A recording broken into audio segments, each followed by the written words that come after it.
நான் ஓப்பனாவே சொல்றேன். ரொம்ப கஷ்டமா இருக்கு சிஎஸ்கே இப்படி பார்க்கும்போது. இன்னைக்கு பேட்டிங்ல நல்லா பண்ணாங்க.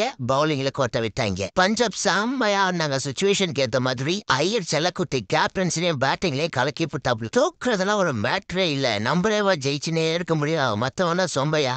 ஆனா இவங்க என்னவோ ஐடியா கொடுத்து வேர்ல்டு நடக்கிற எல்லா அலைகளையும் கப்பு அறுவடை பண்ணி தள்ளிட்ட மாதிரி பேசுறாங்க. இவங்க ஐடியா கொடுக்குற மாதிரி டீம் எடுத்தாதான் நம்ம வின் பண்ணுவோமா? அப்படி ஒண்ணு எங்களுக்கு வின் பண்ணுவானா? இவ்வளவு வருஷம் நம்மளோட ஸ்ட்ராட்டஜி ஒர்க் ஆச்சு. இப்போ ஒர்க் ஆகல. அவ்வளவு மாத்திரே பிரேவிஸ் 2 பேரும் வந்ததுக்கு அப்புறம் டீமே கம்ப்ளீட்டா மாறி போய் இருக்க மாதிரி இருக்கு. இன்னைக்கு சாம் கரன் வர ஃபார்முக்கு வந்து பொலந்து தள்ளி இருக்காப்ல. இது இல்லாம 100 கலீல் கம்போஜ்னு எல்லாரும் செட் ஆக ஆரம்பிச்சிட்டாங்க டீம்ல. இன்னும் இருக்க 1-2 சின்ன பசங்களை கொண்டு வந்து நெக்ஸ்ட் இயர் தரமான டீமா வரப்போறோம். இது எல்லா பெரிய டீமுக்கும் நடக்கிறது தான். இதை சொல்லாம வன்மத்தை கொட்டிட்டு இருக்காங்க. இதான்டா நேரனே. ஒரு 2 சீசன் தப்பா போனதுக்கு எவ்வளவு பேர் வந்து வன்மத்தை கொட்டிட்டு இருக்காங்க. அப்படின்னா சிஎஸ்கே எந்த அளவுக்கு இவங்களை வச்சு செஞ்சிருப்பாங்க.